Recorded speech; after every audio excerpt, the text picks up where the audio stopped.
आपने देखा होगा, चाहे कि तक प्रधानमंत्री हो, कुर्सी से उतर गया भूतपूर्व प्रधानमंत्री, भूतपूर्व मंत्री, भूतपूर्व नेता, भूतपूर्व सांसद, भूतपूर्व विधायक, जितने भी हैं सब में भूत जुड़ जाता है। लेकिन कभी आपने सुना है भूतपूर्व तुलसीदास, भूतपूर्व रामचंद्र, भूतपूर्व कृष्ण, कभी सुना है? क्योंकि ये वो डिग्री भूत वाली नहीं, ये अभूतपूर्व डिग्री। प्रहलाद कहता है कि मुझे देना है आपको तो पद और प्रतिष्ठा मत दीजिए, ये हमको ब्रह्मा का पद नहीं चाहिए, इंद्र का पद नहीं चाहिए। तो बोले तुझे जो चाहिए वो मांग। बोले नहीं प्रभु हमको कुछ चाहिए ही। प्रहलाद से भगवान नरसिंह कहते हैं कि प्रहलाद चल तेरी प्रसन्नता के लिए ना सही, आज तू मेरी प्रसन्नता के लिए। प्रहलाद ने सोचा अब तो फंस गया, अपनी प्रसन्नता ना सही लेकिन भगवान की प्रसन्नता के लिए तो मांगना। प्रहलाद ने कहा ठीक है प्रभु, आप कहते हैं तो मैं मांगूंगा, आप जरा होशियार हो जाइए। भगवान ने कहा अभी तू कह रहा था कि लेने देने के चक्कर में मैं नहीं पड़ता, आप बोल रहा है होशियार हो जाऊं। बोले हाँ तुरंत होशियार हो जाओ, क्योंकि मैं मांगने जा रहा हूँ, समझ जाओ। भगवान ने कहा अच्छा मांगने जा रहा है तो तू मांग।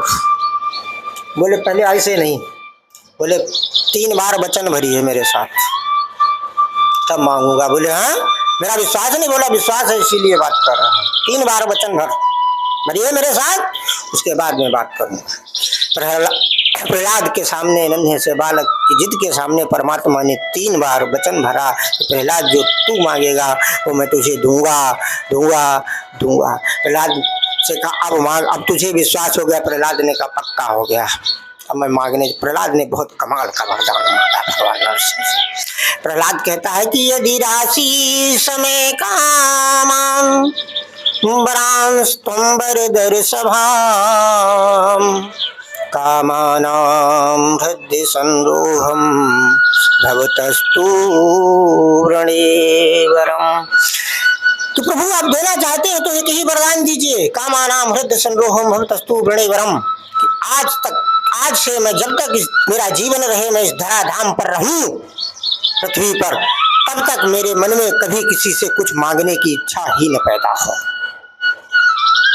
यही वरदान, कामानां हृदय संरोहम भवतस्तु वृणेवरम, कि जब तक मैं इस धराधाम पर रहूं, जीवित रहूं, जब तक मैं इस पृथ्वी पर रहूं, तब तक मेरे मन में कभी किसी से कुछ मांगने की इच्छा ही न पैदा हो। मुझे ही वरदान चाहिए। भगवान नरसिंह दौड़ कर आए, गोद उठाया नन्हे प्रहलाद को, अपनी जिह्वा से चाटा प्रहलाद के मुखारविंद को। तो कहने का अभिप्राय है परमात्मा मिले, महापुरुष मिले, उससे कभी कुछ मत मांगो। हम क्या मांग सकते हैं? संसार का वैभव मांगेंगे, क्या करोगे? ये तो सब मृत्यु के समीप सब यहीं छूट जाएगा, और जो मिलेगा, जो हम मांगेंगे वो तो सब नश्वर है, उसकी क्या आवश्यकता है? परमात्मा संत मिले, संत से एक ही बात पूछो, कृष्ण प्राप्ति कर्म शाश्वत साधनम तद बदालुना, कि गोविंद की प्राप्ति मुझे कैसे होगी, मुझे ऐसे साधन दीजिए। परमात्मा से कभी कुछ मत मांगो। और जो परमात्मा को आप निष्काम भक्ति प्रेषित करेंगे, निष्काम भक्ति करेंगे, निष्कामता पूर्ण भक्ति जब परमात्मा को प्रेषित करेंगे, तो निष्काम जब भक्ति को परमात्मा वर्ण करेगा, परमात्मा जब किसी चीज को वर्ण करता है तो फिर उससे संतति उत्पत्ति होती है। जो परमात्मा आपकी निष्काम भक्ति को स्वयं के साथ वर्ण करेगा तो फिर 2 पुत्रों की प्राप्ति हो आपके जीवन में, क्योंकि आपके पास निष्काम भक्ति है। आपने निष्काम भक्ति को परमात्मा से वर्ण किया है, और जब वर्ण किया है तो जब परमात्मा भक्ति से वर्ण होगा तो संतति बढ़ेगी, संतति में 2 पुत्रों की प्राप्ति होगी। बोले वासुदेवे न भगवती भक्ति योग प्रयोजिता जनियत्या सुवैराग्यम ज्ञानम च तदहेतुकम्।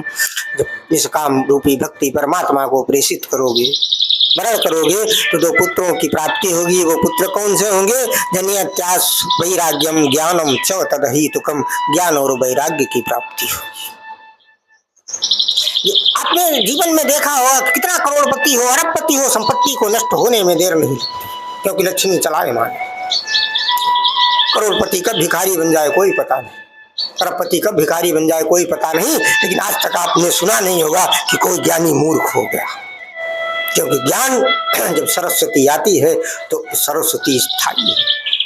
इसके पास ऐसा ज्ञान है, ऐसी संपत्ति है जो जितना भी इसको बांटोगे, जितना भी इसको बांटोगे, जितना बांटोगे उतनी बढ़ती रहेगी, कभी घटने वाली नहीं।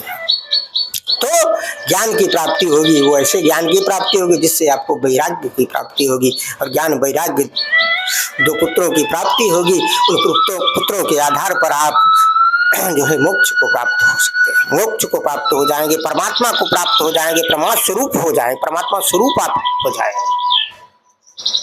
तो कहने का अभिप्राय है, सूत जी महाराज कहते हैं, वही बात कहते हैं कि जो है कि परमात्मा से आही तो किम प्रीति हता, ये आत्मा संप्रति प्रसिद्धति, कि जो है परमात्मा से प्रेम करो, परमात्मा की भक्ति करो, लेकिन उसके बदले कभी कुछ मांगना नहीं। मांगेंगे तो हम भक्त नहीं, हम तो मजदूर हो गए, हमारा संबंध नहीं रहा। परमात्मा तो वही निवास करता है, तो ही मोहि नाते अनेक मानिए जो भावे, जो तो तुलसी कृपालु चरण शरण पावे। परमात्मा तो संबंध में निवास करता है, और जब हमारा उसका कोई संबंध ही नहीं है तो हमारी भक्ति व्यर्थ। सूत जी की बातों को सुना, 88,000 ऋषि जन गदगद हुए। और अगला प्रश्न उन्होंने बहुत सुंदर किया कि महाराज हम मंदिर में जाते हैं, मंदिर के गर्भगृह में सैकड़ों देवी देवता, वो एक देव कौन सा ऐसा है जिसके एक देव की पूजा करके हम समस्त विश्व की पूजा कर लें? महाराज हमारा दूसरा प्रश्न है, इसका उत्तर दीजिए। अब इसका जो है उत्तर मैं कल सुनाऊंगा।